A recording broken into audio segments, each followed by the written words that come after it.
Para los que piensan que lo han visto todo, un destino donde descubrir cultura y patrimonio.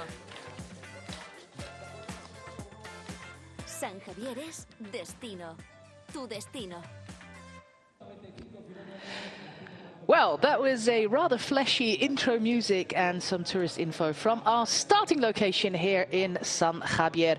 This is the 43rd edition of the Vuelta Ciclista a la Región de Murcia, and we have a great field of riders here for the first time in like 2 centuries without Alejandro Valverde, but we do have the man from the region and multiple winner Luis Leon Sanchez still on the start list. Pretty cold here in San Javier this morning. Even this cold that on the climb that normally is part of this race, the Colada Bermejo, there was snow this morning, so they had to skip it from the race, shortening the race by around 11 kilometers and, well, basically cutting a lot of meters of elevation from it. And that is promising for the faster men of the peloton. That was Loïc Vliegen. He was 4th last year. Groupama FDG and Euskaltel are also on the start line. Euskaltel in the bright orange, forming the breakaway of the day in the race last year. And here are all the riders from the region of Murcia, including, of course, Luis Leon Sanchez and also Jonathan Lastra.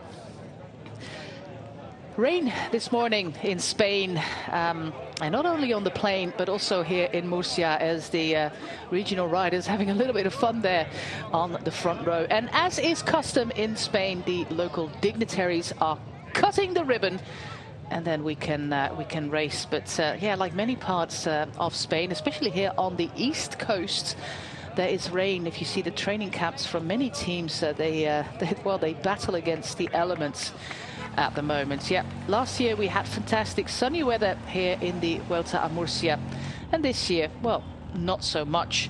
A great list with the winner of last year on the start list, Alessandro Covi. Actually, the entire top 5 of the results list last year is at the start. Matteo Trentin was 2nd last year here. Mathis Louvel, Jonas Koch and Loïc Vliegen are all here to try another time to win this race. Record holder 5 wins is Alejandro Valverde, but also Luis Leon Sanchez has won this race 3 times. Like I said, a regional rider. Some images from the start as the kilometer 0 sign is given, and well, it was not an easy start for the riders today.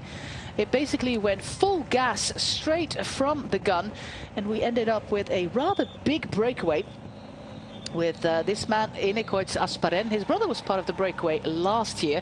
And then we ended up with a first group of almost 20 riders. With this man, Florian Vermeers, number 2 of Paris-Roubaix 2 years ago. We also had Domen Novak here. Matteo Trentin was part of this first group, as was Andreas Kroon. And they managed to get a gap of around 1.5 minutes on the peloton. Almost all the team of Bora Hansgrohe was part of this first group. The only one actually missing out was youngster Louis-Jo Luurs, but the rest of the group, the rest of the team was actually in this big breakaway, as was Ruben Fernandez, to name a few, Andreas Kroon, Martin Smit, the former champion of Denmark, Loïc Vliegen, the number 4 of last year. Louis Askew was part of this group as well, as was his teammate Valentin Madouas. So it was a pretty impressive group altogether. But after 50 kilometers of full gas racing in the rain, cresting the first climb of the day, the Cresta del Gallo, the climb of the Rooster, it all ended up back together after 50 kilometers as we passed that first intermediate sprint in Murcia.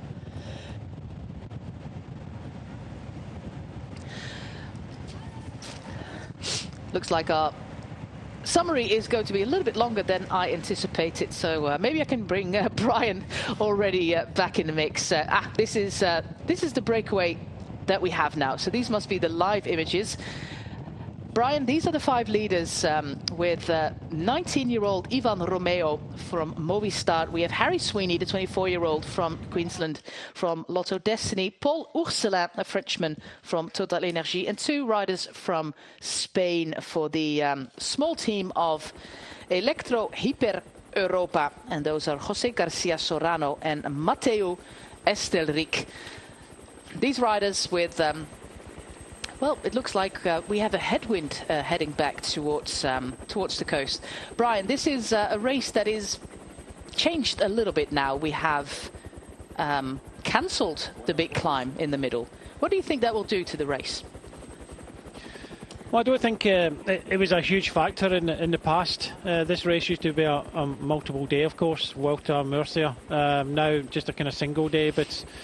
You know, I think the weather conditions right from the start meant that, you know, we had a really interesting start. As you've just mentioned, a lot of riders, a lot of teams deciding to go on the attack, some big names. And we had a very, very good start to the race. This sometimes happens when it's kind of cold, damp conditions, because people always think that, well, there's a lot of kind of maybe negative riders that don't want to kind of race the whole way. And, you know, some people are motivated, but I think... if you're lacking in any motivation at this time of year, you shouldn't be here. You shouldn't be a bike rider, because, you know, everybody should be totally motivated at this point. And it's clear that, you know, these 5 riders are going to struggle to stay away. But UAE trying to defend their title, as you say, won it last year with Covey. Very different course. But that climb in the middle, because of the snow on the climb, they've decided to take it out. Good thing. Doesn't often snow in this part of the world, but it did today, and unfortunately we don't have that climb. But I don't think it would have made a huge amount of difference.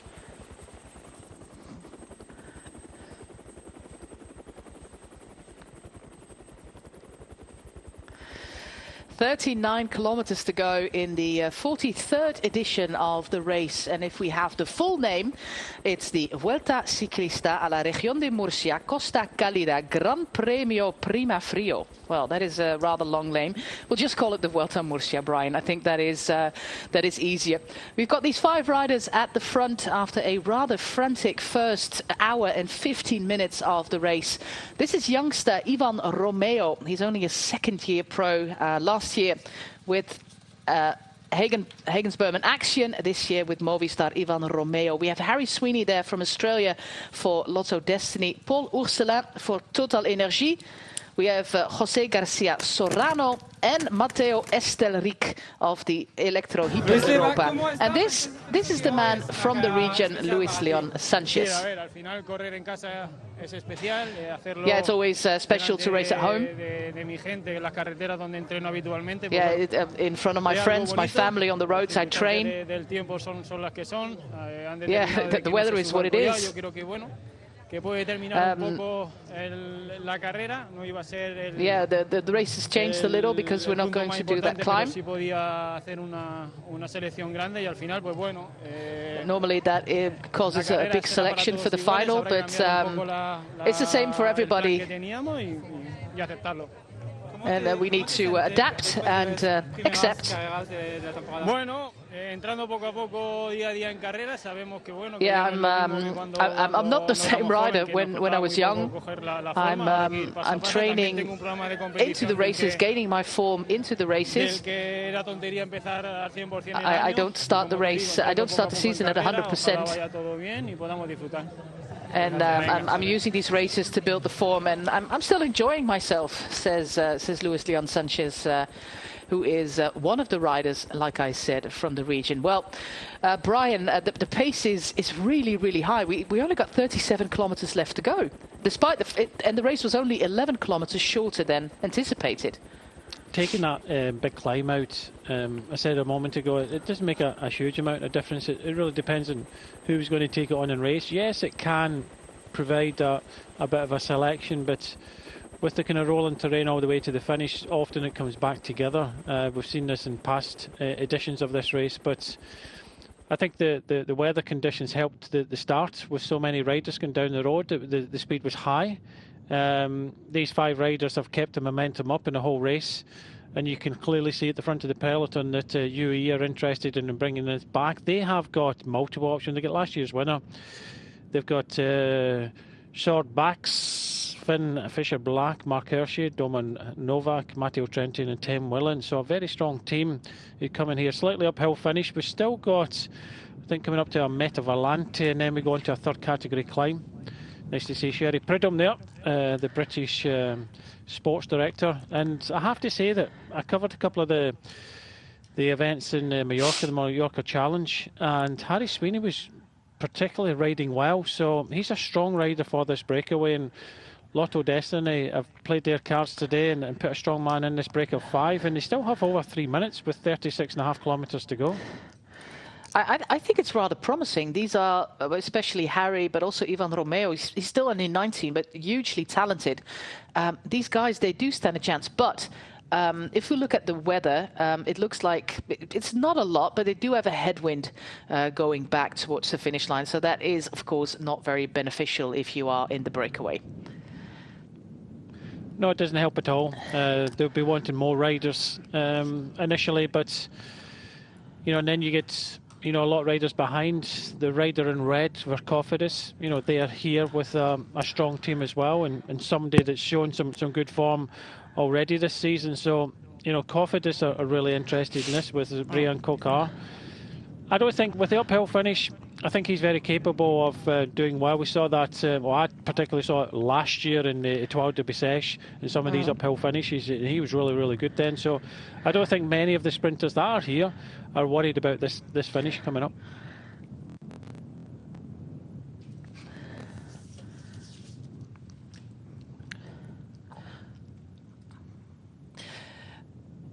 Yeah, we do have that intermediate sprint coming up in Mazarrón, and that is named after Mariano Rojas. Mariano Rojas is the older brother of Juan José Rojas. He sadly died in a traffic accident in 1996 when he was on his way to the Spanish national championships. The rider for Once, only 23 years of age. This intermediate sprint bears his name. Just like the climb has the name of Marco Pantani. This is the Memorial Mariano Rojas. There's a little premium attached to it, a little trip to the podium as well. But we saw in the breakaway that one of the riders of that smaller team is now out of the breakaway. The team Electro Hyper Europa, a team from the region of Valencia, if I'm correct. We had Garcia Soriano, Jose Maria Garcia in the breakaway, and Matteo Estelric. And that Matteo Estelric was also part of the breakaway in the first race of the season in Valencia, and he won that intermediate sprint competition. So for him, it's a little bit of a goal. Let's see if he goes for it as well and earns himself a little trip to the podium. The youngest man in the breakaway. Through the streets of Mazarrón. Have we already passed that sprint, or am I mistaken, Brian? Have you seen it? I've not seen it. Obviously, we took out some kilometres, about 11 kilometres, so the kind of road book is slightly out, so just keep your eyes peeled. I wouldn't think that there would be much competition in it. You know, 2 World Tour teams, and you know, it's hard saying Lotto Soudal is a second division team these days, but they are. Well, they both are. Total Energy and Lotto Destiny. Sorry, Total Energies, and the top team, World Tour team, is Movistar in this breakaway, but still strong riders. But it does look as if this sprint is imminent. Yeah, I think that is that was the sprint, and it went indeed to the man from the small team, Electro Hyper Europa, Jose Maria Soriano, earning himself a trip to the podium, which for a small team is always very meaningful. The man at the front, he's 1.93 meters, so quick calculation is 6'6", something like that. I would be guessing like you. I'd have to Google that, sorry. I think 6'6", 6'7", if I judge from my own height being 6'1". So he's a pretty tall lad. He's a time trial specialist. He represented Spain at the World Championships in Wollongong and in the Tour de l'Avenir. And he was also very instrumental in the win of Leo Hayter in the Baby Giro last year. So great teammate, and the youngest at Team Movistar this year, Ivan Romeo.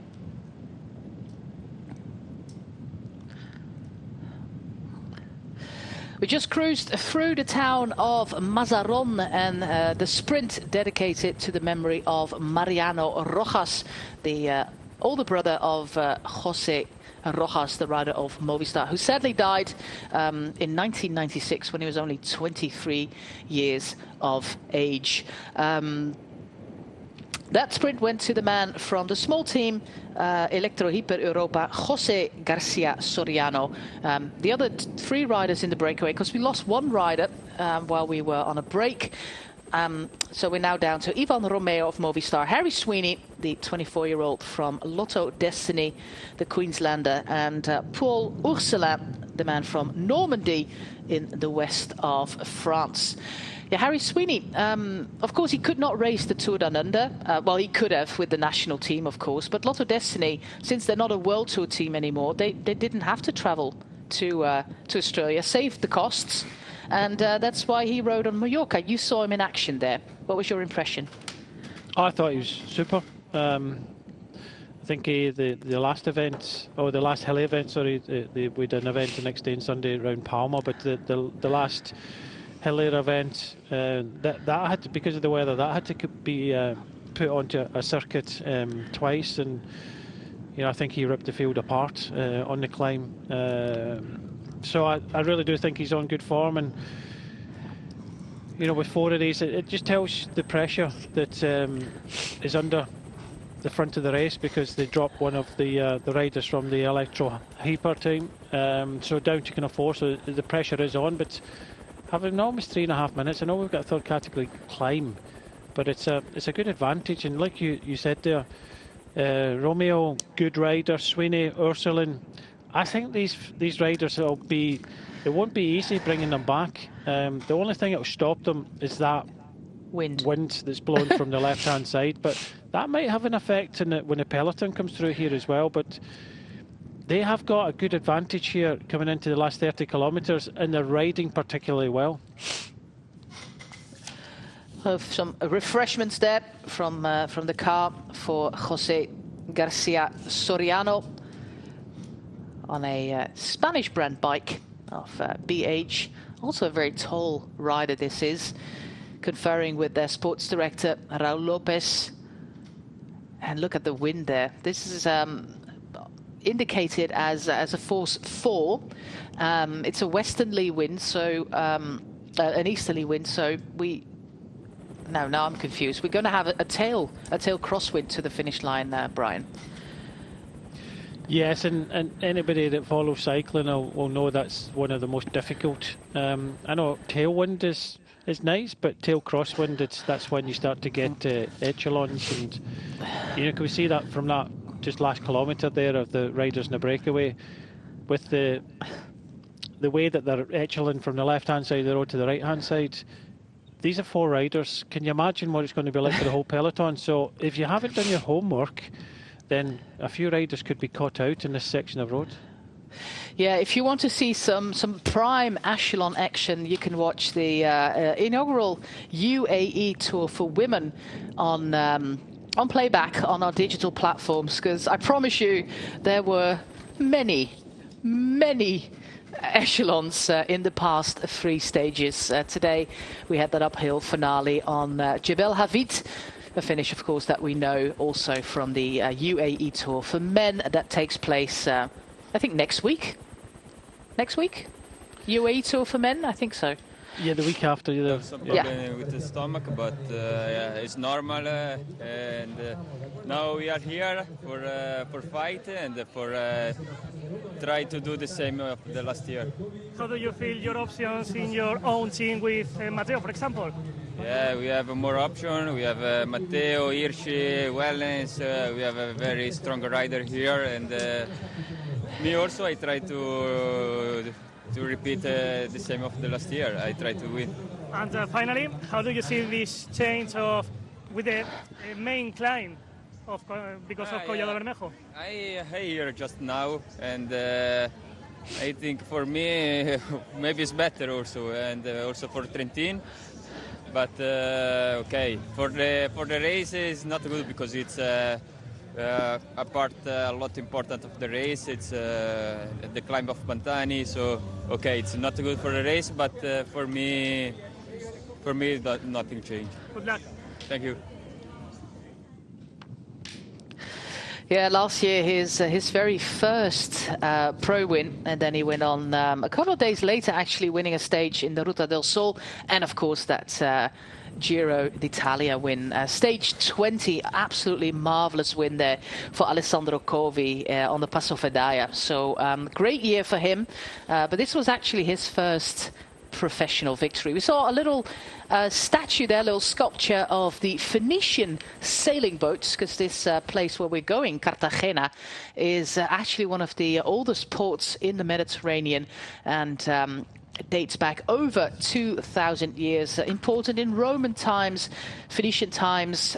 We had some wars fought here, the Punic Wars, of course, and absolutely marvelous town with some great history. And these boats, they were actually discovered there in the mines of Mazaron, uncovered actually, and are now in the museum. Not those ones on the roundabout. That was a stylistic sculpture, but I think it was rather lovely.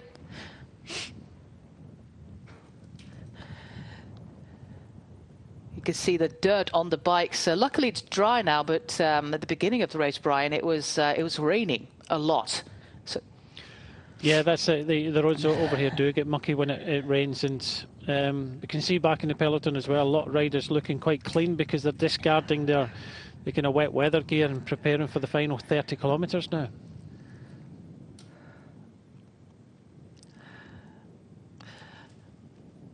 Our four leaders are battling into the wind, and this is, well, maybe the favourite team, well, at least they're taking the race on their shoulders. Sjoerd, who had an absolute breakthrough last year, the Dutch rider, winning the Coppa Agostoni in a rather marvellous way, actually, and then went on to win a stage in Langkawi as well, a race that we covered together, Brian. He was on the radar for UAE Team Emirates, which was a little bit of surprise to many people, but up until now, even the likes of Tadej Pogacar have been very positive about the force of Sjoerd now at the front of the peloton. But I think in that team, just like Alessandro Covi said, we should be looking out for Matteo Trentin. I think there's a few options for them, definitely. We saw Matteo Trentin there towards the front of the peloton. He was all kind of stripped down to race.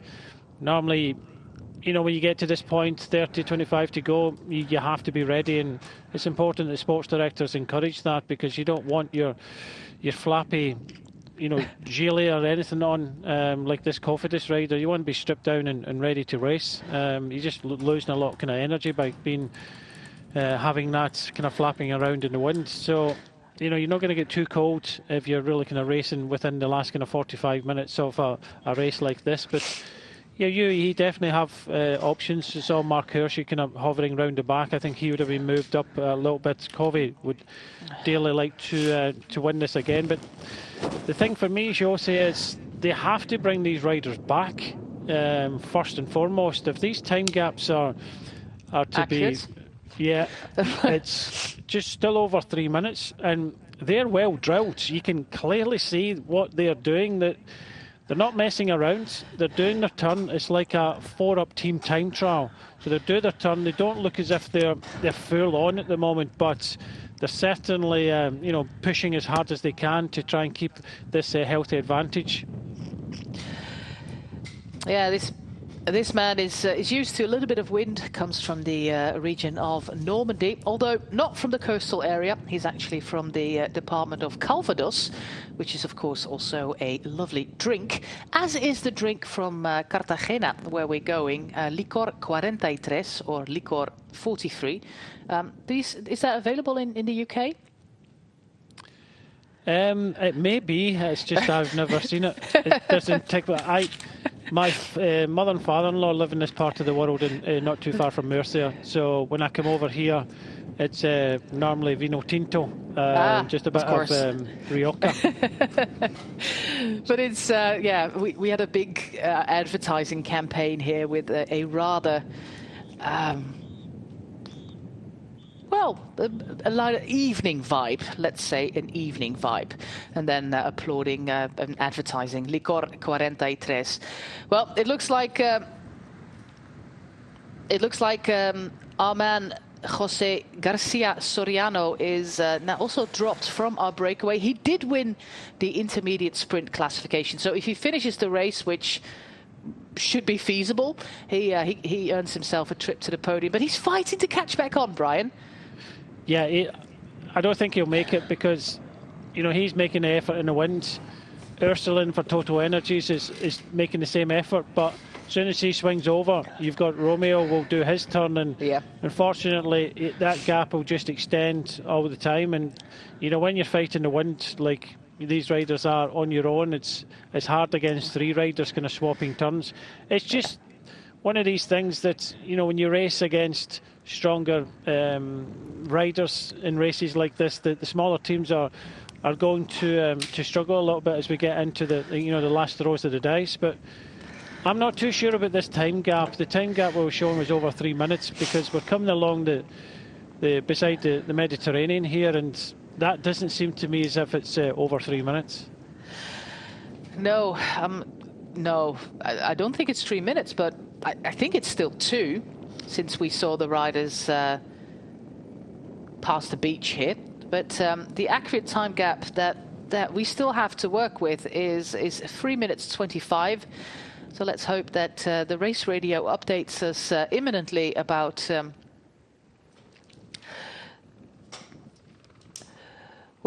the peloton. We see a few new jerseys, and when we were going over Team Emirates, Brian, it's always hard at these February, January races to find out who's good, isn't it? As we have, some fast action tomorrow, about twice as fast as these guys on a bike, over 120 k's an hour downhill in Courchevel.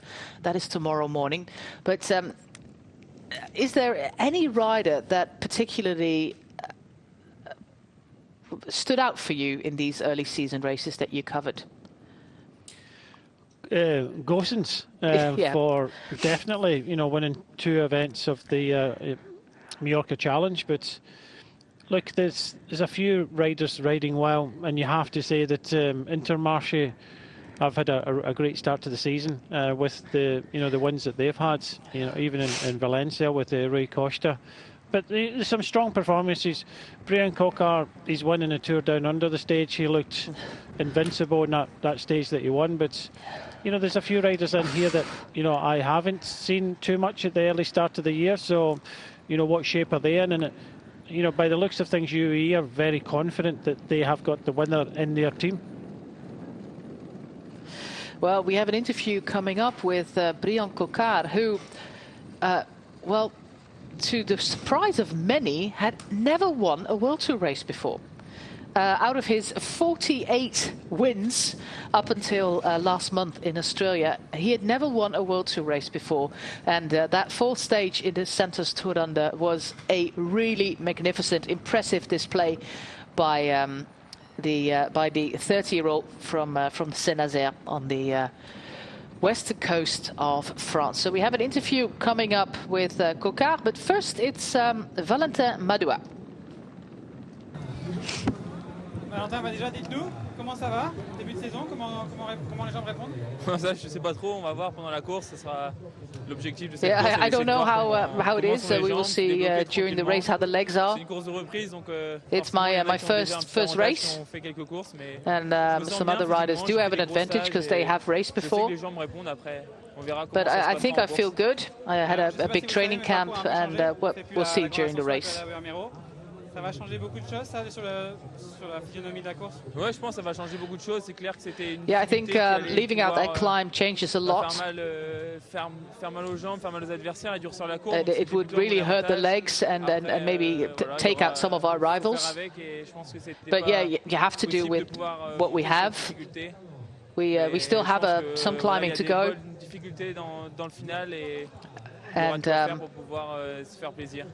And I think there's still a lot left to have a little bit of fun of the road here. Yeah, there could be echelons, but we could also have a climber puncher finish.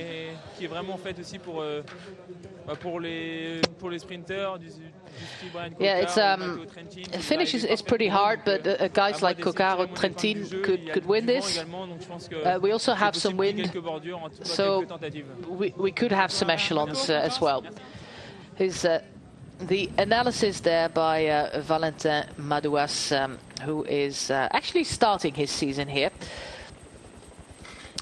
Unlike, well, some of the other riders he mentioned, is it? Of course, we have seen in the past riders winning races on their first race day. Last year, Wout van Aert in Omloop het Nieuwsblad. Is it a big disadvantage nowadays to start your season? Well, it's the 11th of February. Can't really say you start your season late, but is it a disadvantage? Let me phrase it differently. Does every rider need races, like Luis Leon Sanchez said, to get better, or can you be in top form without having raced?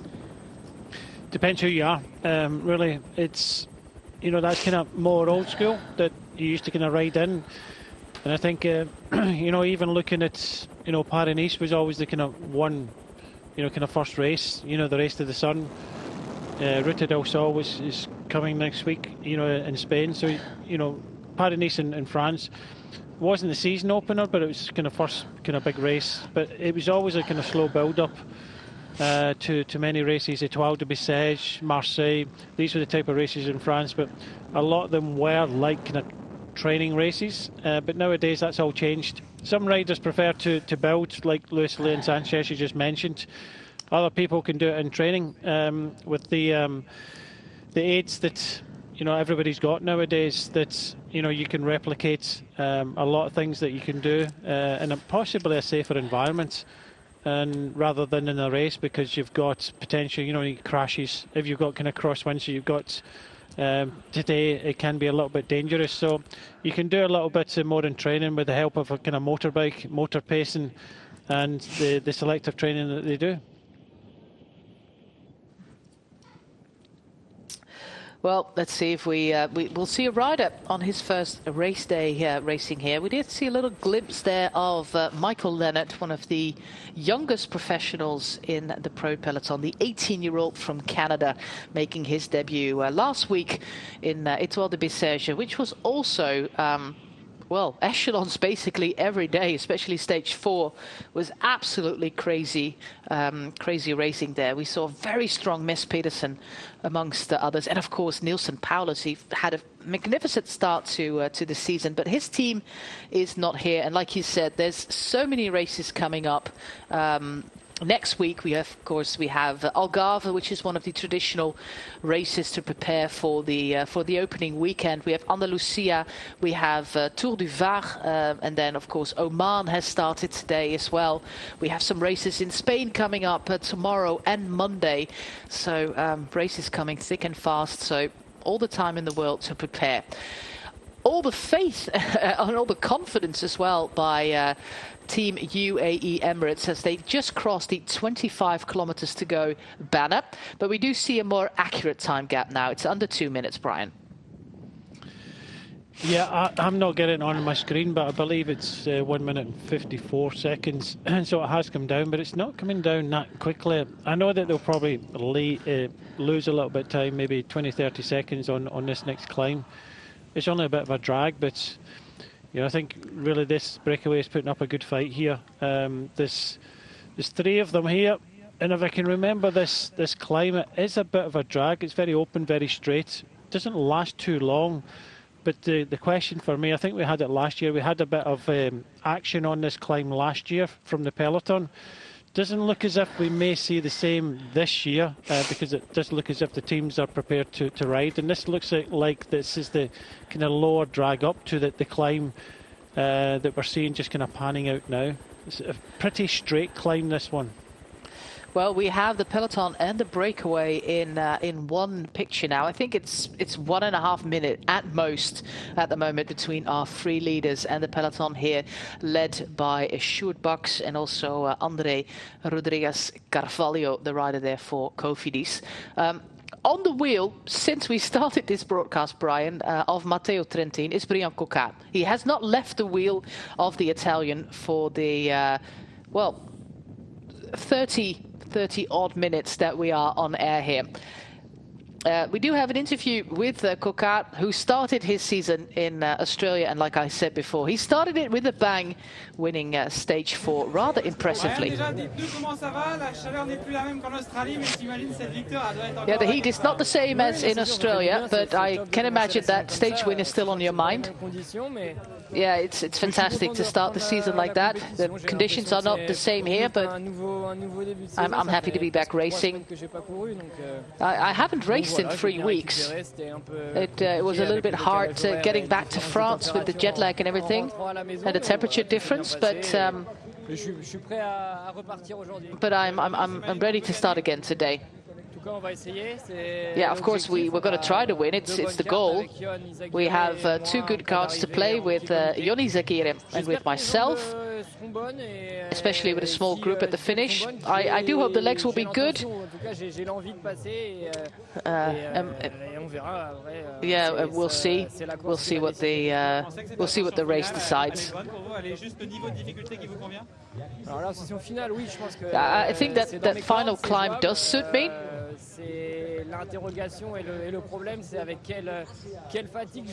But it's the question of how tired I will be at the start of the climb, and that is the key. But we'll see how today pans out. Yeah, 3 weeks without racing, and of course overcoming that jet lag, traveling from Australia. And of course, these guys they do fly business class all the way back from Australia, but it's a rather big jet lag to overcome, and that is what Coquard was alluding to as well. It is. There's quite a few of them, and it's hard for the Australians. I know Brian Coquard's not Australian, but it's hard for the Australians because they've got their national titles at the start of the year. They've got the kind of, some of them have got the Bay Crits, then national title, Tour done it. You always want to ride well in your national tour, and then all of a sudden it's like you're thrown back into European racing. So their winter, okay, it's their summer, they can train well, but you need a little bit of downtime to kind of pick yourself up for the goals in the year. But to then come all the way back to Europe, I know that speaking to Simon Gerrans, he used to take pretty much 2 weeks really, really easy when he came back. Sometimes if you get the opportunity to go to the Middle East and ride races like the UAE Tour on the way back, then that kind of breaks it up a little bit. But to go to the Tour Down Under and come all the way back, like you say, Jose, it has its effects. And what are your goals for the rest of the year? But Brian Coquard has already shown that he's got some good form. This will suit him today. I think this question marks, these interviews were at the start, so it was with the thought of crosswinds and breaking up in the weather, whether he'd be there at the finish. So it's a sizable peloton. This climb is just a long, steady kind of drag all the way up. Whether anybody will take advantage here, but it does look as if it's going to be a sizable bunch left at the end. Well, absolutely stellar work done there by the Dutchman who's been riding at the front for a while. We also have the Ingles Grenadiers here with, in last position, Leo Hayter. It could be an interesting finish for him. Sadly, his brother Ethan is out with an injury, but he would be absolutely perfect on a finish like we have today. But it looks like Leo is a protected rider. They also have Pavel Sivakov, Kim Hayduk, Michael Leonard, Brendan Rivera, Luke Rowe and Ben Turner there. Well, the roads are ramping up. If we look at the specifics here, it's 5 kilometers, this climb called Alto El Cedacero, 5.6% average. I personally would call that a little bit more than a drag. And judging from the work done here by the riders, I think they will agree. But it's these typical Spanish climbs, Brian, where you don't really see the gradient unless you hit them. Of course, it's hard enough, but it's quite shallow. You know, this is probably one of the kind of hardest parts of it. It just kind of kick up over the top. But at the end of the day, you know, the peloton have got the prey right in their sight. But after the climb, it can be quite quick all the way down in towards the finish. So we'll see how this develops. But I don't think there's big opportunity that these riders are going to stay away now. No, that gap is coming down really, really fast. Well, more winter sports tomorrow as we have the women's pursuit in Oberhof in Germany, the World Biathlon Championships. And this is, of course, Luke Rowe at the front of the bunch right now. Ingles Grenadiers are taking control. Yeah, I think this is good to see. They were in the mix earlier on today, and they've got a team possibly, maybe not with a big favourite in it, so maybe trying to take advantage of this climb.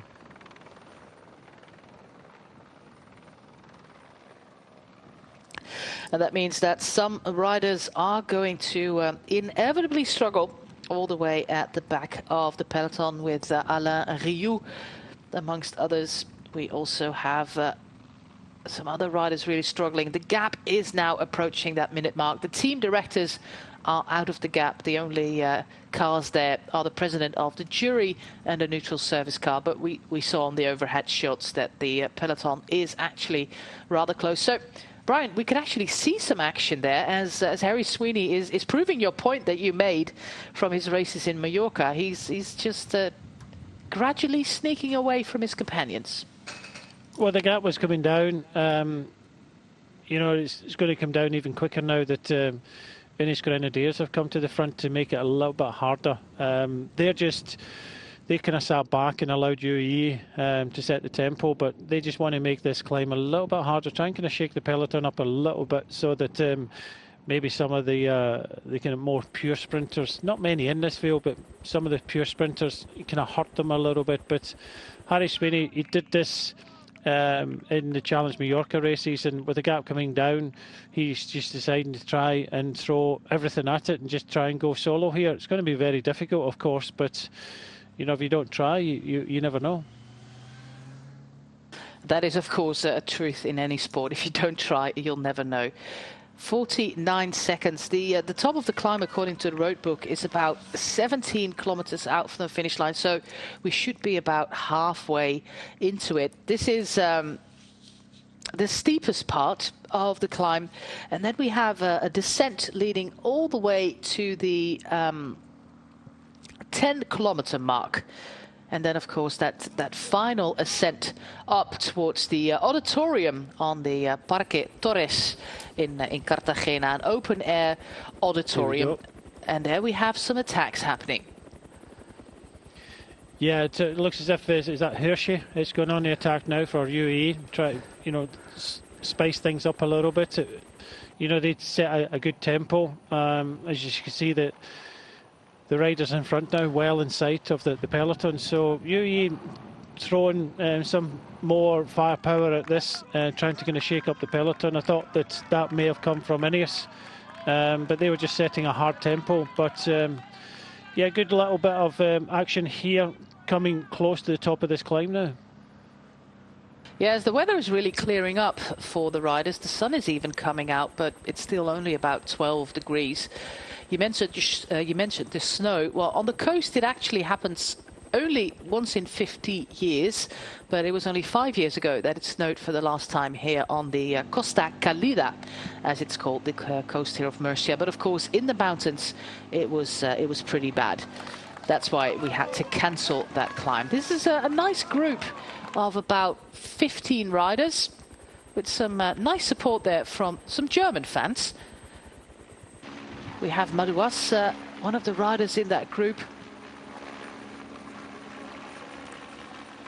Looks like Ben Turner is there, a lanky stature of Ineos, and Harry Sweeney is continuing on his own, leaving Ivan Romeo behind. He's trying to get everything that he still has in the tank, but of course these riders had to battle that headwind leading towards the coast. We have an northeasterly wind, and well, we're traveling into the easterly direction back towards the coastline, and for Ivan Romeo, the 19-year-old from Valladolid, that was apparently too much, but a really valiant effort there from the youngster. They've ridden well, all of them, but Sweeney, he just kind of turned it on about a kilometre ago, and Romeo was just trying to go with him, but unfortunately couldn't. So Harry Sweeney's on his own, but this headwind is just kind of nagging the peloton now. Mark Hirschi was trying to do something.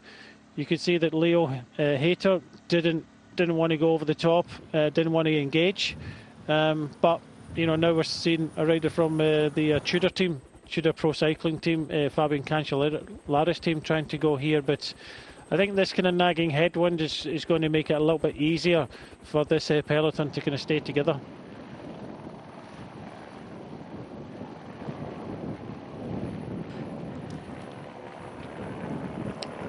Sergio Samiter all the way at the back of the peloton, and he has crested the climb, Harry Sweeney, and this is a really fast and rather lovely descent going back towards that 10-kilometer mark. These are perfect roads to descend on, especially if you don't have any oncoming traffic like these guys have. You can go full gas.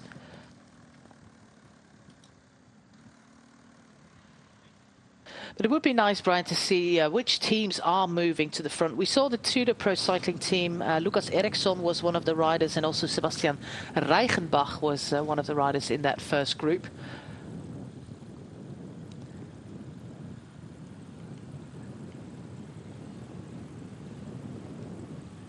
Real steady pace there by Sweeney.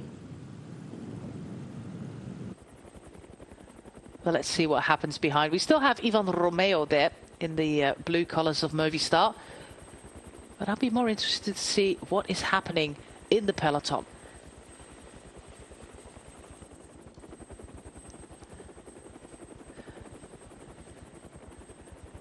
Well, it's still a sizable gap, Brian. Yeah, 40 seconds. We're starting to see a lot of attacks from the peloton. Nobody seems to kind of want to take this one on. They realise, I think, that this breakaway is doomed anyway. So it's a case of, let the action begin. And, quite a few teams are willing to get involved. Matteo Trentin just sitting there for UAE. I think they did a lot of riding. Mark Hirschi tried to do something. They're there with, I wouldn't say numbers, but a couple of their options are there. Turner decides to go for Ineos. I was expecting Leo Hayter to go after Mark Hirschi kind of swung over, but he decided not to. And I was thinking that, was it just a kind of lack of confidence? Was it a case where, they were working for someone else? But yeah, this race has really opened up in the last kind of 20 kilometres now. It does seem as if the team of UAE are trying to keep this together. Tim Wellens just kind of shutting that one down. So Romeo just in front, and just round the corner is Harry Sweeney. Unfortunately, he's on his own. This nagging headwind, it's going to be very difficult to stay away with this wind in the last 17 kilometres. So it will come together, but it's good to see that the teams are starting to attack each other, and we may see a counter-attack here, or we may see some team come up and decide that, because we haven't really seen this Kokar here. We've seen Trentin or some of the other sprinters here. Who's going to control this? Because, we're just about to get over the kind of top of the kind of second part, and then it's going to be downhill all the way. Because this is, of course, the part in the course where you must try to get rid of some of the faster riders. You don't have a whole lot of options left to do that. Well, the road book indicates that the top of the climb was at 17.5, so I think, well, we're more or less there. Of course, all the kilometers have changed due to the fact that the race was altered just slightly. We have Team Arkea Samsic here with some young guys. Also, Varane Barguil is part of this team. Vuelta stage winner Clément Champouzin for his new team. And this could be Louvel, who was fourth last year, and one of the riders of Lotto Destiny on his wheel with, I think it might be Kroon. Well, let's see if we can get that confirmed.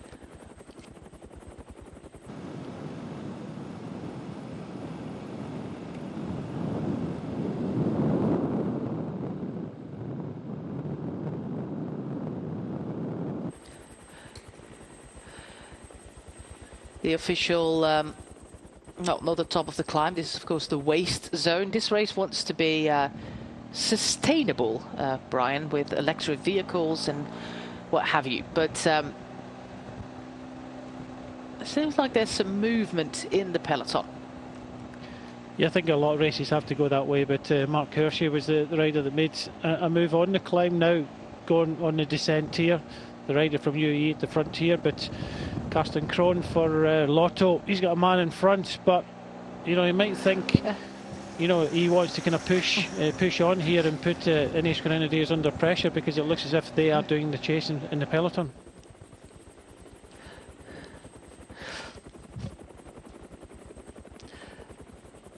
So we still have Harry Sweeney there, then a group with Mark Hirschi and the peloton, and a group is coming back here on the descent with some riders there from Astana. Might be Luis Leon Sanchez part of this race. You mentioned it before, Brian. This race used to be up to 5 stages in the past. A couple of years ago it was down to 2. The last edition with 2 stages was actually in 2020, but since 2021 it's a one-day race. Has everything to do with financials, of course. But it's always a very interesting race, a very open race as well, with unexpected winners like we had last year. Well, this was very selective, this climb last year. There was a lot of attacks. If I can remember, Superman Lopez was on the attack in this climb. It all kind of came back together, and you know, Covey went on and won. But it seems to be more riders were able, because of the wind, more riders are able to stay in this peloton. We might even see another group coming back, but hopefully the cameras will pick up this group to see what sprinters are in here. You can see Cofidis rider towards the back in the red. Okay, Ineos have got red kit on, very difficult to pick out, but there'll be a few of the favourites. We've already had interviews with some of them, so let's see as we get down there, because I think very shortly it's going to come all back together for the first time today, because, you know, at kilometre 0 they really can attack us. Yeah, we just don't have that moment in the race that we normally have, with that climb up to 1,150 meters above sea level. That is always going to be selective, no matter how fast you race it. But at 13.5 kilometers to go, we don't have that selective point anymore, and that means that riders like Jordi Meijers, for example, the Bora Hansgrohe sprinter, could be thinking of something really, really nice. It's almost all back together. The last remaining rider of our breakaway of 5, and a little bit of conferring here between Jordi Meijers and German champion Niels Politz. Yeah, he's there. How good does he feel? Definitely a good sprinter. And can he get up this kind of drag towards the finishing line? You know, that's going to be the question for everybody here. But he's capable.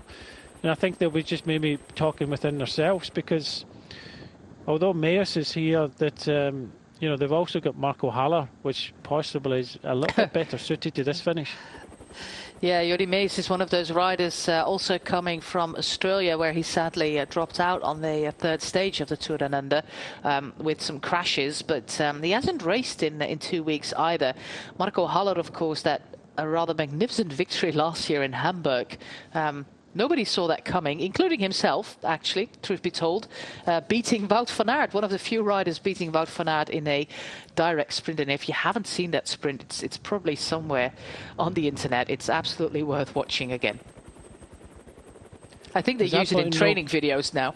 Yeah, absolutely no control of this race now. For the second time, Tudor Pro Cycling team in the black, trying to infiltrate a breakaway, and you know, it's coming back together. There's no one team willing to try and control it. Normally we get to a stage of a race like this, you'll get one team riding at the front to control it for their sprinter, because we're looking at, you know, the options that are in this group.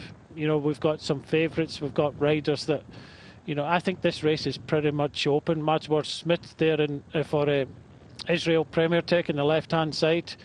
A lot of teams, I'm talking about 5 or 6 teams looking for the option. Not everybody, by the looks of things, are interested in a sprint finish here. They're looking for that opportunity. That opportunity was taken by Covey last year and he won.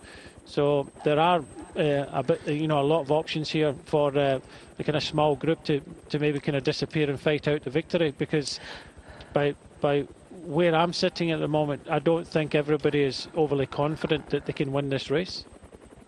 And our finish today is, it's only a small ramp, you know, it's 2.5% in the final kilometre, but it's very, very narrow. The start and the finish of today's race are not that far apart. Do you think that the riders have done a little recon, or will it be down to looking at Google Maps? Yeah, probably that. This is not a level of race that you probably do that recon, but there will be some information that they will have. But we just saw the Niels Pollitt try to have a go there. He was towards the back with Mayes. If Mayes was their sprinter and it was a flatter finish, he wouldn't be trying to attack.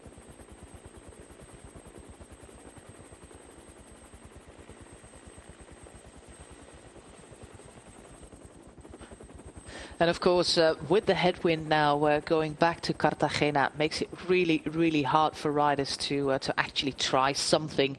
We have Kevin Le Danois there at the front, Milan Menton, also one of the faster guys there of the Lotto Destiny team.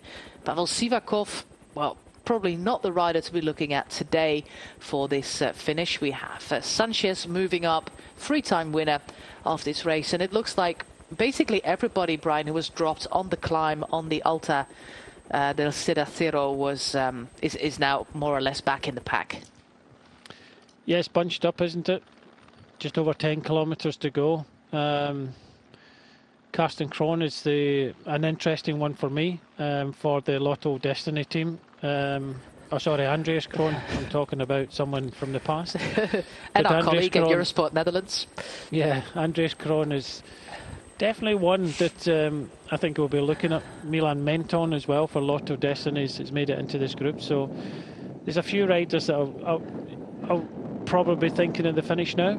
A lot of riders just kind of hovering around the back. They know that the way the wind direction is, it's going to be very hard for a group to stay away. If a group was to stay away, it has to be a decent size. I'm talking about potentially 6 or 8 riders, and it has to be the best kind of makeup, you know, everybody, you know, all the strong teams involved, otherwise it won't make it to the finish. Well, they also have a Dutch champion, Pascal Eenkhoorn there, who could do well on a finish like this, but I'm looking to see the national jersey of Pascal Eenkhoorn, but they do have an interesting and impressive sprint train there, led by Harry Sweeney, who's done already a lot of work in that breakaway today. 10k to go here in the Vuelta a Murcia, with a peloton that is more or less complete. We don't have any hills anymore, apart of course from that climb up from the coast all the way to the old auditorium in the Parque del Torres.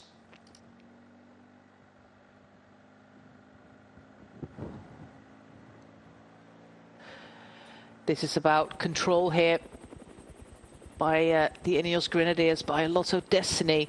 We see more Grenadiers moving to the front. Also, Total Energie is there. We do have a rider like Dries van Gestel, but also Edvald Boasson-Hagen still here.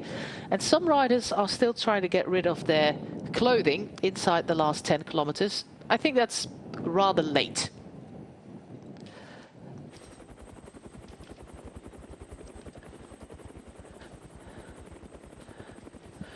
Full gas now with Leo Hayter there in second wheel. Ben Turner still there. Pavel Sivakov as well for the Grenadiers. We also have Arkea Samsic moving up in the red jerseys with the likes of Mathis Louvel, who was actually third last year, not even fourth, but third. But like Brian said before, today's finish is completely different than last year when we went to the harbour, where everything was basically flat. We went through the city of Cartagena with a very well-timed attack by Alessandro Covi, but not like today. We're going to one of these hills, not the really big one, but not all the way to the top, but still one of these hills with one of the castles on top.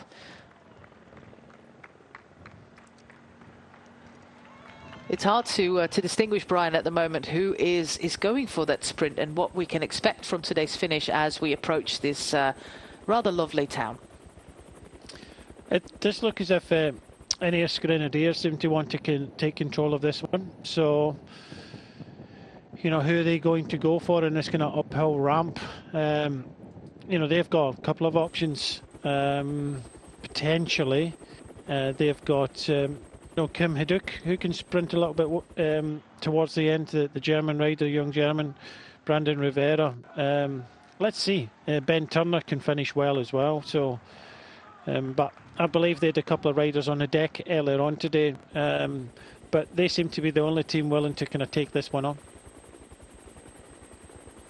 And the other teams, of course, will be happy for it. It seems like nobody's really contesting them for the lead in the peloton. Lotto Destiny, they are here with Liam Slok, Pascal Inkhorn, Andreas Kroon, you mentioned him before, Milan Menten, Harry Sweeney, Lennart van Eetveld and Florian Vermeers. Lennart van Eetveld, one of those promising youngsters on the team. Almost half of the Lotto Destiny team is actually now from their own development team, which is a great record to hold. I think it's about 13 riders at the moment from their own development team in the World Tour team. Almost level par with Groupama FDG.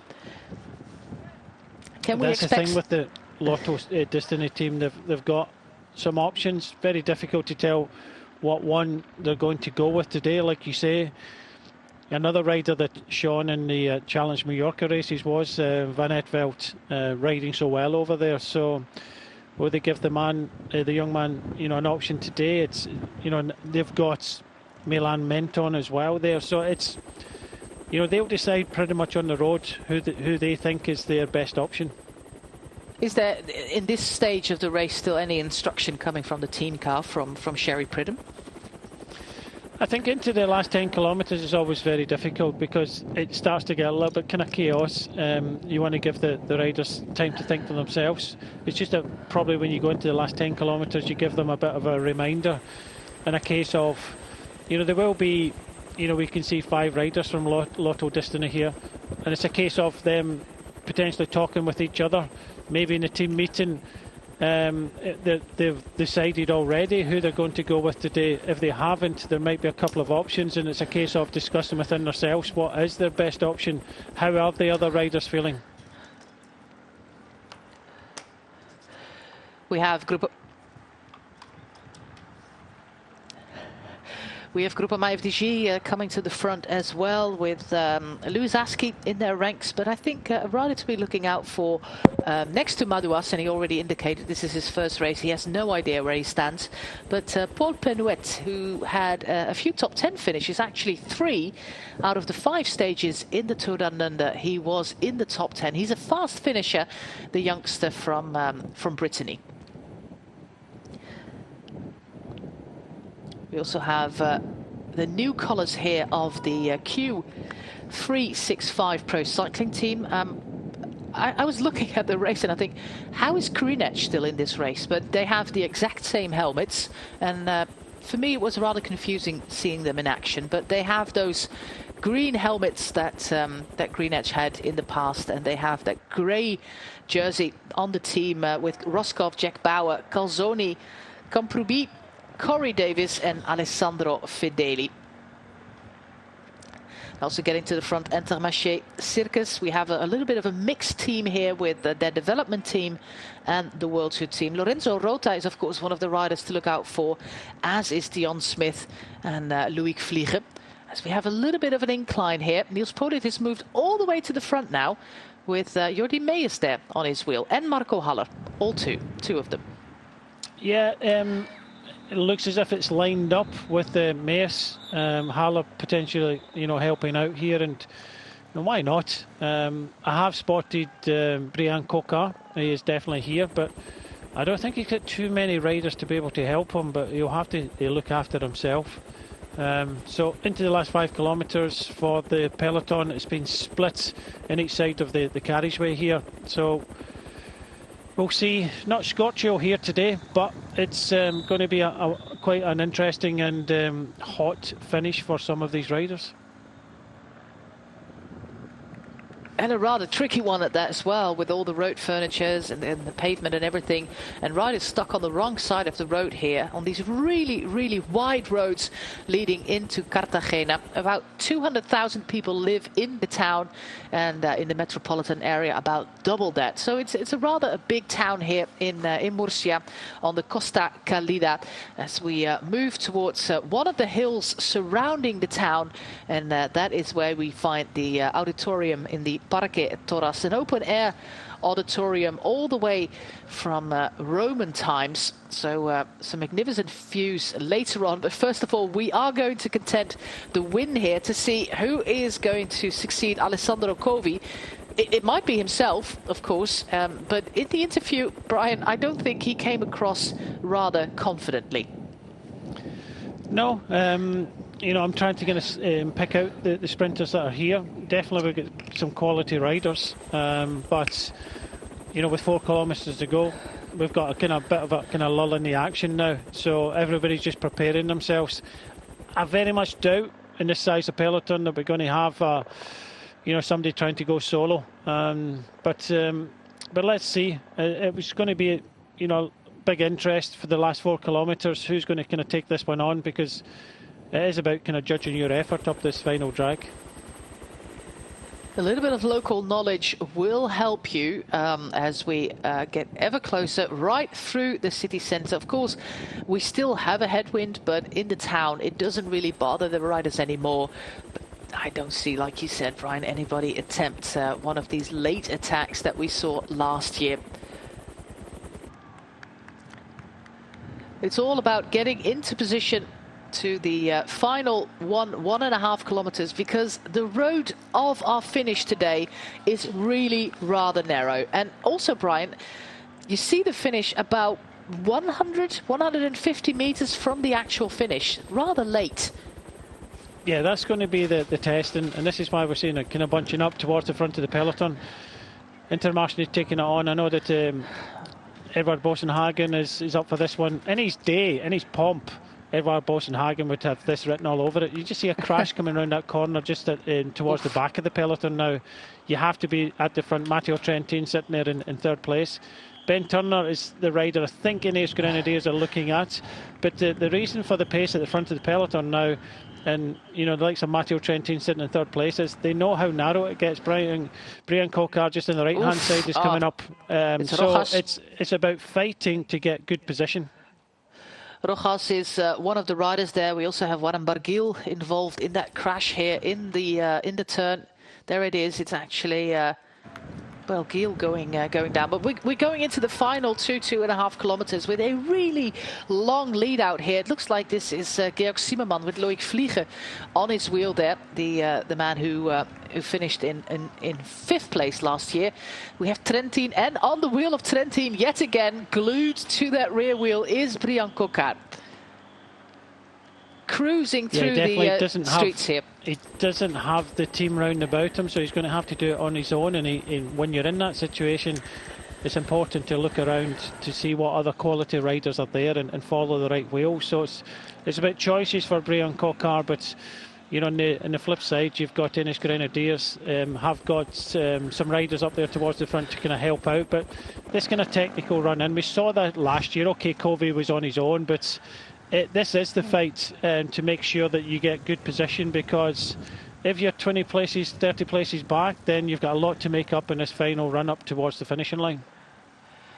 Yeah, and it's all about getting in position for that finale. Look at the road surface here. Luckily, it's not raining. Otherwise, this would be a rather slippery affair as we gradually approach the final climb. It's indicated at about 2.3% average. So it's not all that steep, but still, it's a little bit of gradient. So you do have to time that sprint well.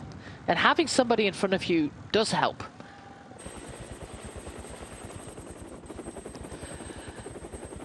Now you have to be in the first 10, 15 riders, Brian, at this stage of the race. If you are a little bit further back, it's too late. Yeah, it's about making the effort now and making sure you're there. You can kind of grab your breath a little bit. As soon as we start turning left here, heading inland, upwards towards the finishing line, you know, all hell is going to break loose. And I think the pace is high enough to kind of ward off anybody going long here. But we are inside the last kilometre. It does get rather narrow, and this is why we're seeing a lot of fighting towards the front. And this is that climb. We have just passed the city walls here of Cartagena, and we are climbing. It's only 2-3%, but you do have to time it. We have Matteo Trentin as one of the riders at the front there. Looks like Wellens is also part of that first group, as is Ben Turner. We do have Milan Mente there as well for the Lotto Destiny team. Total Energies are there, possibly with Boasson-Hagen. Boasson-Hagen there on the left side as we go from one corner to the other. Fantastic racing. And this indicates exactly why you need to be at the front, because even if you're down 5th, 6th position, it will be really, really hard. We also have one of the riders there for Israel Premier Tech. Could be Chris Nijlands, but I haven't identified him just yet, but this is fantastic work there by Tim Wellens. And we have Matteo Trentin there in 3rd position.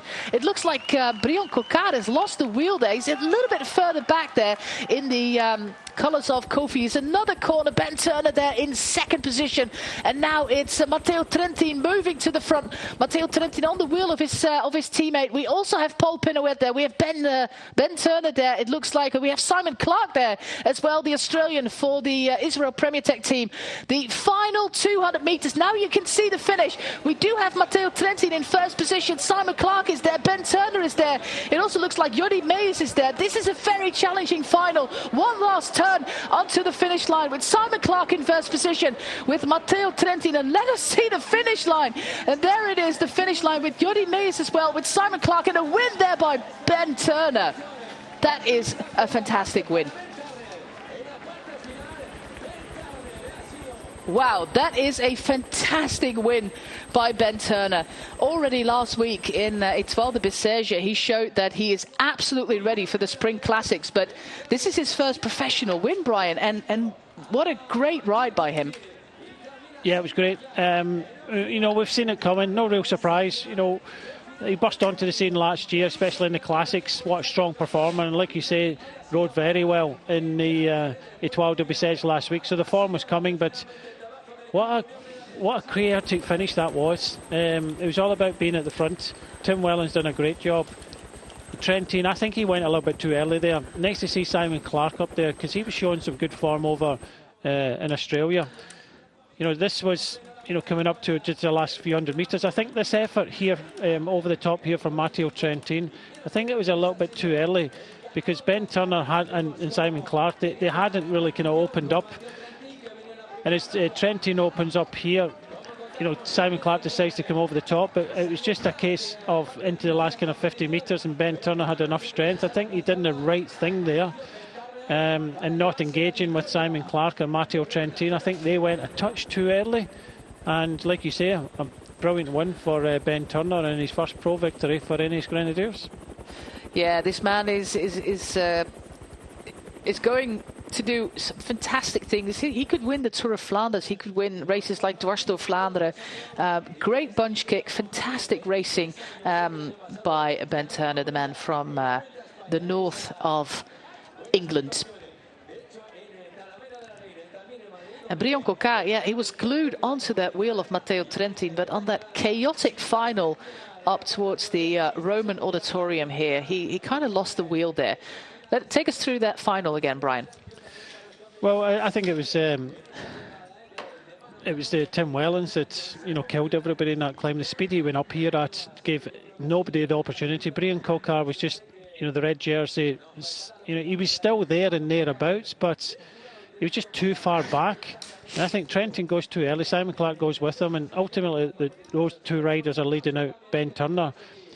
It was about choices as well, being in the left or the right, because you could get blocked in against the barrier, and we come round the final corner with 50 metres to go and to see the finish. I think Ben played that well. I think the other riders just took it up a little bit too early, but then a few riders were caught out, and I just think it was the speed at Tim Wellens. He hit the bottom of the climb, went like the clappers, you have to say, and killed a lot of legs up there. If it's a little bit slower, then it would have suited Brian Coquard, but they were going for Matteo Trentin, and unfortunately, he just went that a little bit too early, and his legs blew as well.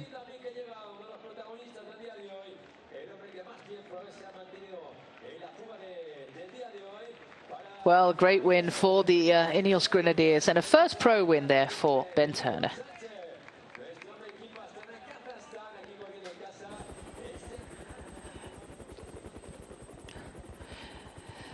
Pretty solid start to the season by the Grenadiers. Fantastic win also by Theo Gegenhardt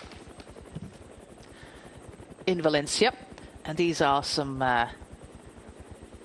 remnants of the very long history of the town of Cartagena, actually named after Carthage, but then called New Carthage because, of course, Carthage was in the north of Africa.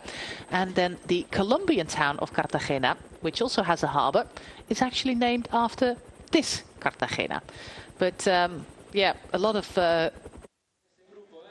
fantastic history on the streets here, and a rather exciting final there with all the twists and turns.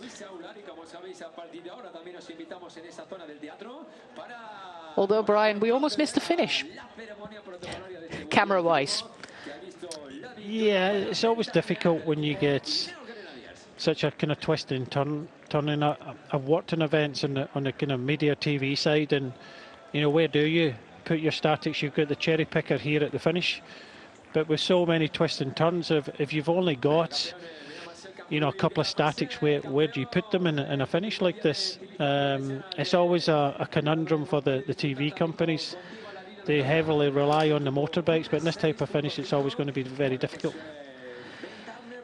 Going to see that finish yet again, as we quickly saw the top 10 flash before, but yeah, absolutely stellar job here by Team Emirates. And since we went live on the broadcast, Brian, they also took the race onto their shoulders. They were very confident. A lot of work then at the front of the bunch done there by Sjoerd Baks. Mark Hirschi was there, Domen Novak was there, and then of course this great effort by Tim Wellens, who it's just a case, Jose, of being at the front round. It was perfect for Turner. He had Wellens in front of him. It was just a case of just staying out the wind on that wheel. When you come round these hairpins, everybody else was having to accelerate very, very quickly. So it was more about timing than anything else. We just seen the 300 to go, 250, and this is where Matteo Trentin takes it up, and you think, well, 200 metres to go. He's a strong rider, but right on his wheel with Simon Clarke, he went round him. But Ben Turner, he just chose his time, and but I think a lot of saving he did was a little bit further down this short climb at the end, and by saving that little bit, he was able to come round Simon Clarke and take his victory. Also a top 10 place for the Dutch champion there, Pascal Inkhorn, and looks like just outside of the top 10 for Brian Coquard. But a rather chaotic finish, but a nice one.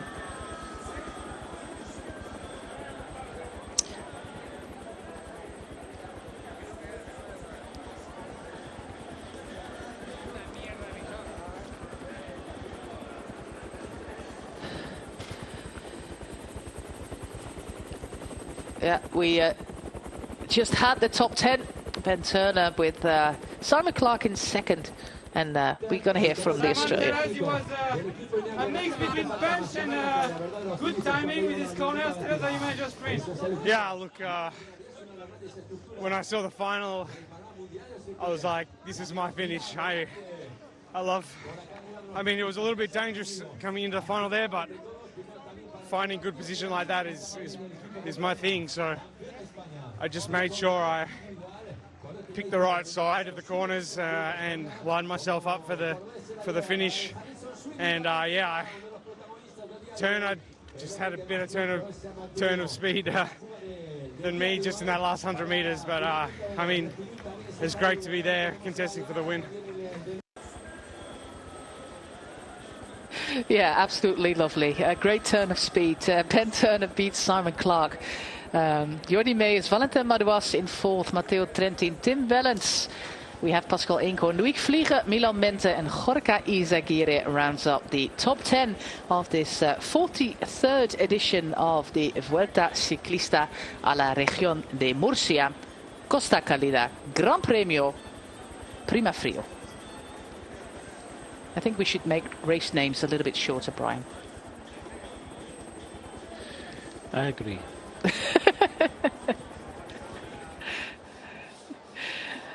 But we did see a rather lovely race and a great first professional victory by Ben Turner. And if he goes the same route as Alessandro Covi did last year with his first pro win here, well, who knows what we'll see from Big Ben this year. Last year he already made a fantastic impression in the Spring Classics. I remember the Grand Prix de Denain where he was absolutely stellar.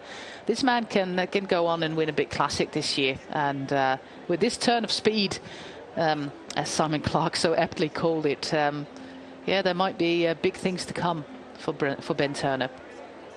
So that's what you're calling him, after a clock, Big Ben? It's even on the website of the Ineos Grenadiers, so I think I can use this moniker for him. If they say it, I can do it as well, I think. I hope he's probably not insulted. If he's 6'7" something, and he's probably been called Big Ben before. Let's listen to the interview with Valentin Madouas, who was fourth today, the rider of Groupama FDJ. Valentin, on ne sait pas à quelle place vous êtes, vous ne savez pas, mais dites-nous comment vous avez géré ce sprint entre positionnement et pure punch. Non, j'étais plutôt bien physiquement. Yeah, I really felt well. C'est moi qui dois lancer, je passe devant et And then I did a little bit of a mistake in the run-up, and then ended up in the final. I don't know how much I was, but I think I started my attack a little bit too soon.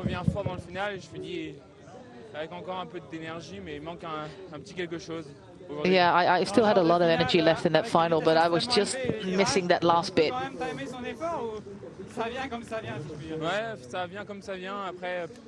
Yeah, this is what it is. Yeah, we are in a hotel pretty far from here, so we only saw a video from this finish, and it's always better to see it in real life. And we're not going to do the same thing next year if we return here. This is a little summary of the race. We had a really frantic first hour and 10 minutes with a breakaway of 35 riders. Then we ended up with 5, and Harry Sweeney, the Australian, was the last of the 5 riders to be called by the peloton just after the last climb of the day. The Ineos Grenadiers were one of the teams really taking command there at the helm of the peloton, just like Team Emirates with last year's winner Alessandro Covi. And then we went into that final with Tim Wellens doing the lead out. This is what Valentin Madouas alluded to. He started his sprint just a little bit too early, but yeah, they hadn't seen the actual finish line, and then he was caught off just a little bit there by Simon Clark. Had to push the brakes, but the win is unmistakably by the really tall guy there from Team Ineos. This is his first win, Ben Turner, and you always remember your first win, and who knows how many are still to come. But this is a rather lovely one, and hopefully we also get him before our camera to listen to the story of his race. And of course, Brian, it's only a 1.1 race, a third division race. But how would you rate this performance by Turner? I think I said it just after the finish. It's no real surprise for me because he's what he did last year, and I think it was his kind of breakthrough year. We didn't see it in the UK. The highlights of Etoile de Bessèges, but I followed that race with the results, and he was there, and no real surprise. He was in a perfect position as we came up this climb, and as Simon Clark said, just did that little bit more turn of speed come to the finish.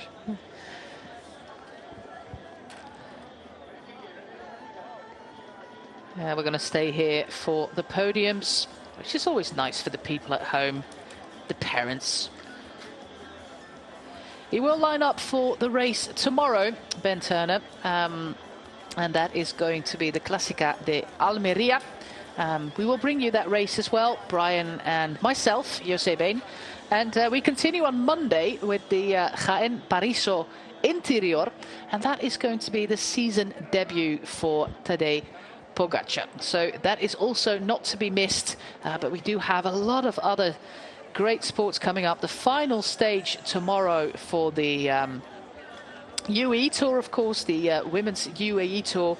We have cyclocross coming up tomorrow as well from Lille with Jeremy and Helen. We have the final day of the track championships at the moment on air with Rob and with Joanna, and tomorrow, of course, that final day, and then on Monday, and then we have a race from Portugal as well, so we can have 5 races for you to watch tomorrow. So it's great that on our digital platforms you can watch everything back if you had to visit grandmother or something like that.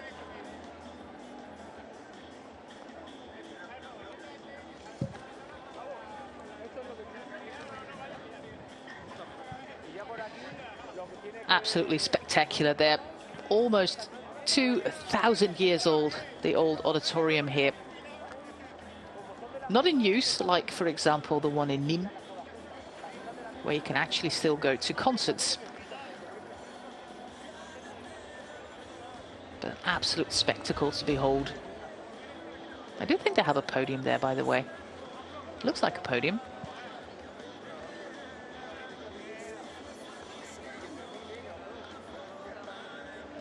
And that is the newer auditorium there in the middle of your screen, and that is actually where our finish is. And, well, the road just stops there, Brian. There's no more road 20 meters after the finish line.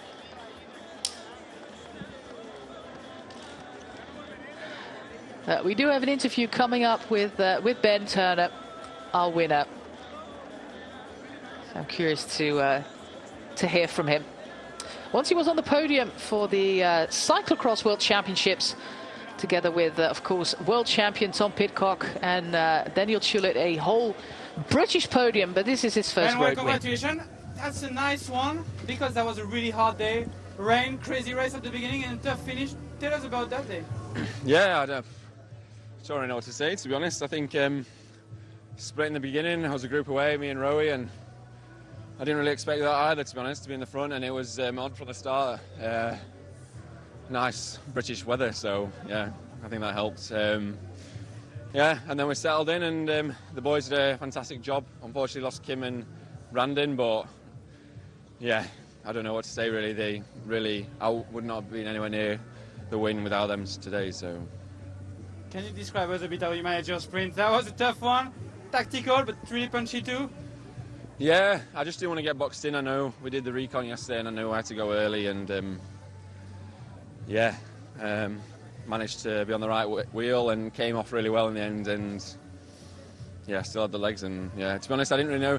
I had no radio for the last like 30k, so I didn't even know if there was someone still away. I heard there wasn't, and then there was, so I was a bit confused, but yeah, no celebration, but yeah.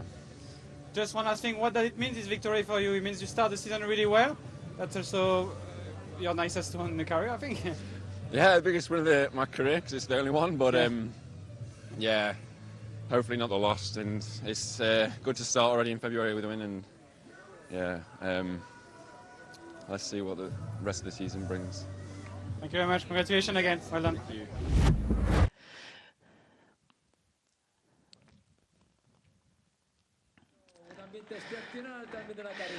There he is on the podium, his first podium interview as well. Still a little bit subdued, maybe, a little bit shocked by his win. He said he actually didn't know for sure if there was not a rider still in front of him, so that's why he didn't really celebrate all that much. But I think, Brian, the most important thing that Ben said is that they did a recon of this finish yesterday, and that makes all the difference. It did today, certainly. And we heard from Madouas, you know, maybe not a huge race, but it's sometimes worth making that effort, especially if you're thinking of winning it. A really big podium here, but it's not only the podium here for the cycling. They also have a little bit of a music festival going on here. So if he grabs the guitar, he might join in. Así que Ben Turner, esto es que el segundo y el tercero, you can wait here, ok, segundo clasificado de la carrera, con la presencia también de Fran Sánchez, director general de deportes, dando las gracias también por acompañarnos. Bueno, ahí tenemos a un looks like there's more trophies coming up. I count at least 3 at the moment. Just checking, possibly if that's the right trophy he's actually got. Might be the King of the Mountains trophy. You have no idea. Yeah, there is our runner-up, and of course last week in Étoile de Bessèges, Turner already showed his grand form. He was 7th in the final time trial in Alès, but did miss out in the echelon chaos on stage 4. But a great win for him. The team led here by Zach Dempster, a new sports director at the team, isn't it?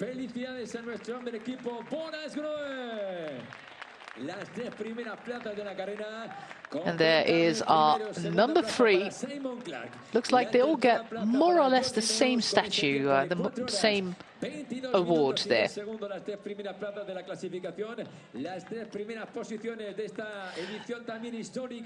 Yeah, just over a year ago, Simon Clarke was without a team and without a future in cycling, and then he went on to win that fantastic stage in the Tour de France. And luckily for him, Israel Primatech have gotten wildcards for almost all the most important races, including the Tour de France. So hopefully we'll see the Australian there as well. Turner made his Grand Tour debut last year with the Vuelta, a race he managed to finish as well. And there we have our final podium. Ben Turner wins ahead of Simon Clarke and Jordi Meeus. Victoria británica. Felicidades a nuestros supercampeones. Enhorabuena. 3 primeras plazas de la carrera.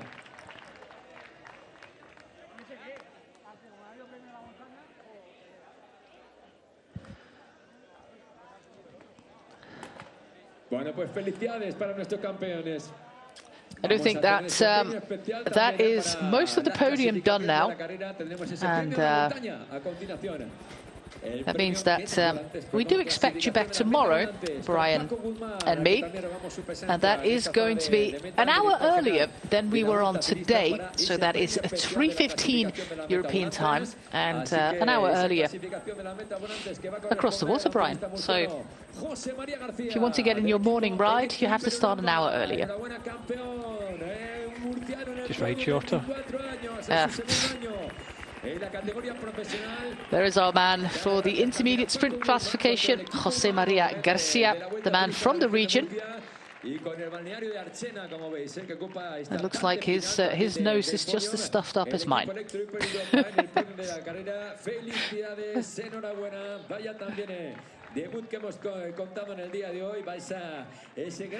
But it's always nice for a man from the region, because he is from Murcia, to be on the podium in his home race.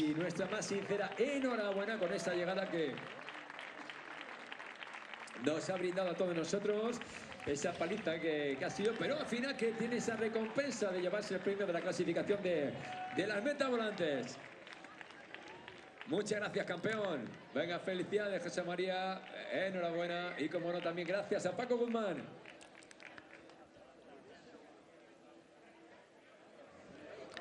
Más premios que reservamos a continuación a los mejores ciclistas del día de hoy. Tenemos también, de hecho, el primer ciclista murciano aquí en carrera, que es del equipo Cofidis. Así que, bueno, primer murciano, ¿verdad? El murciano también con ese trofeo de Antonio José Gómez Nicolás. Well, we return to the Alps tomorrow, to Courchevel in France for the World Championships downhill. The fastest of all the disciplines. That will be on tomorrow morning. And I promise you, as always, it's going to be absolutely spectacular racing and fast racing as well from Courchevel. We also have biathlon, the World Championships in Oberhof.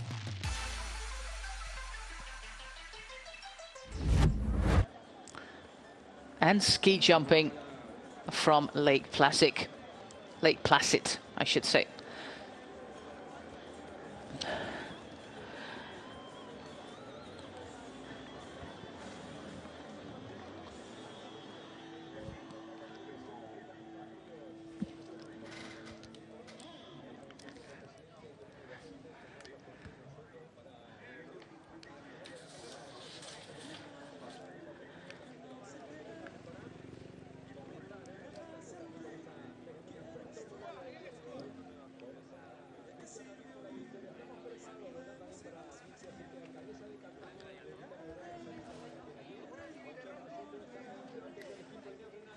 Excepcional, que gran final de la carrera hemos podido disfrutar con todos vosotros. And that is the statue for Mariano Rojas, the rider from the region who sadly died just 23 years of age in a car accident on his way to the Spanish National Road Championships. The rider for Once and big brother of José Joaquín Rojas, current rider of Team Movistar, who went down about 5k out from the finish line in one of those corners. Nuevamente que le invitamos, ¿verdad?, que nos acompañe ahora sí con ese maillot blanco de Kia Automóviles Gallego en la zona de la línea meta. Nuestra felicitación, ya decimos que el año pasado lo vimos en las primeras posiciones ya en la Vuelta a España, que hizo su debut de Ben Turner en la Vuelta a España en la etapa de Talavera, en la etapa de Madrid. Felicidades para ti. And then we have a jersey for the best young rider. De todos nosotros como ganador de la competición. Vaya gran trabajo. And that's Ben Turner again. Oh, this is a rather lovely statue. En las pruebas internacionales y que justamente también ese centro, ¿verdad?, para que luzca perfectamente ese maillot de el equipo Ineos Grenadiers y sobre todo ese best young rider, Ben Turner. He will be 24 in May. Many of the young rider classifications at the moment are the 2000 and younger, which makes you feel awfully old. But here it's 1998 and younger, 2000 and younger. Mejor equipo, esto es también el premio que tenemos a partir de ahora, la mejor escuadra, con el consejero delegado de Arco Valoraciones, Antonio Segura Martínez. También el agradecimiento especial.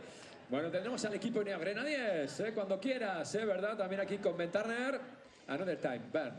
Another time, otra vez hay también esa felicitación. La mejor escuadra, eso es también el trofeo especial que recibe de manos de Antonio Segura Martínez, consejero delegado de Arco Valoraciones. Prize for best team. Para el ciclista que tenemos, como veis, también este podio que tenemos en este escenario, con el agradecimiento de todos nosotros y con esa felicitación. 23 años también para nuestro supercampeón, gracias a Arco Valoraciones y por supuesto And that is trophy number 3 for Ben Turner. Absolutely stellar results last year in the Spring Classics with an 8th place and a very long day in the break in Dwars door Vlaanderen. He was 4th in Brabantse Pijl. And some great results also in the Ster-Zetterlem Tour in the Netherlands. And the Tour of Wallonia, 7th in the Commonwealth Games road race. And much more to come for Ben Turner. You don't have to be a connoisseur to actually say that. Felicitación de todos nosotros. Enhorabuena, por supuesto, también a Ben Turner. Esto es consiguiendo ese gran resultado en el día de hoy y sobre todo, bueno, pues esa victoria siempre excepcional, su primera victoria en España, una de sus primeras victorias, de hecho, también como ciclista profesional, que mejor hacerlo en esta carrera del día de hoy. También le va a acompañar el señor consejero en la ceremonia protocolaria, dándole las gracias también por su presencia en el día de hoy, como no, también con Marcos Ortuño Soto, que es el consejero de Presidencia, Turismo y Deportes, para posar también con nuestro campeón en la línea de meta. And we have trophy number 4 as we speak. A nice little truck there of the main sponsor, Prima Frio. También Ventana en el podio, a salvo con las máximas autoridades también aquí de la región de Murcia que nos acompañan y como no, también de Prima Frio, que da nombre a esta edición número 43 de la Vuelta Ciclista a la región de Murcia.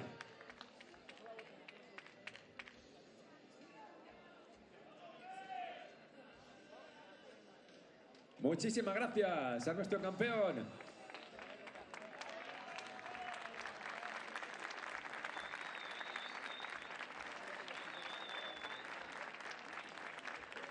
Bueno, y ahí vemos también a Paco Guzmán con ese trofeo. Alfonso Guzmán también, ¿verdad? También con nuestro recuerdo, Alfonso Guzmán, con nuestro recuerdo también para Carmen Guzmán. El trofeo siempre deseado y soñado y sufrido, no solamente por nuestro campeón en Ben Turner, sino también, como veis, por todo el equipo organizativo de la Vuelta Ciclista a la región de Murcia. El momento también estelar de la carrera, y como veis también la línea de meta, momento sin duda de auténtica excepción que hemos podido compartir con todos vosotros en esta llegada, con esos premios que se ha llevado nuestro ciclista en este final de la competición. Bueno, también vamos a aprovechar con Ben Turner con dos palabras, así que first of all, congratulations for your victory.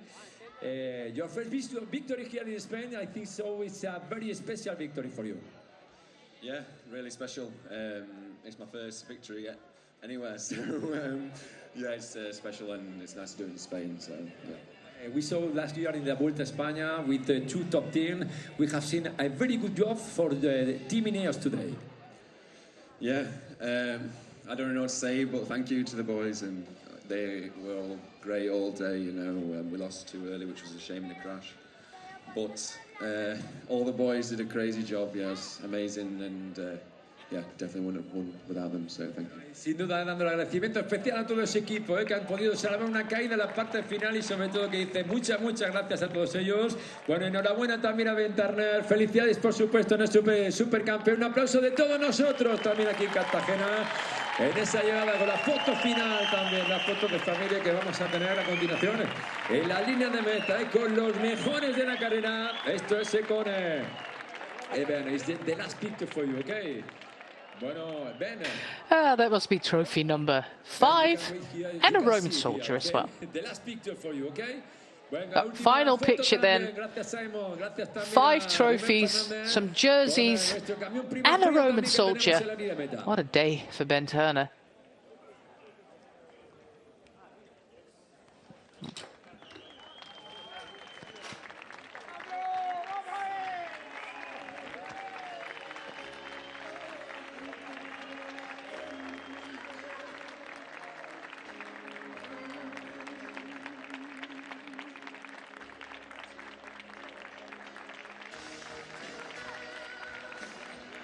Bueno, te vamos a poner a Rubén, vamos a poner también ese premio especial también de la montaña. Luego también con Prima Frío y sobre todo ahora ya para despedir, ¿verdad? Poquito a poco. Bueno, Paco, nos dedicas unas palabras aquí.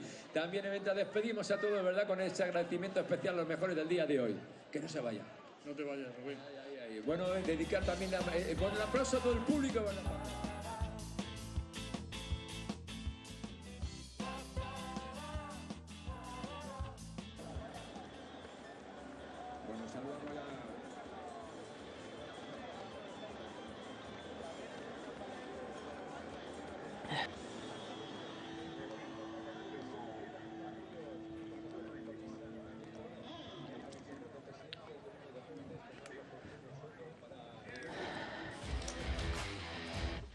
Well, a lovely win there for the man from Doncaster, Ben Turner, his first professional win.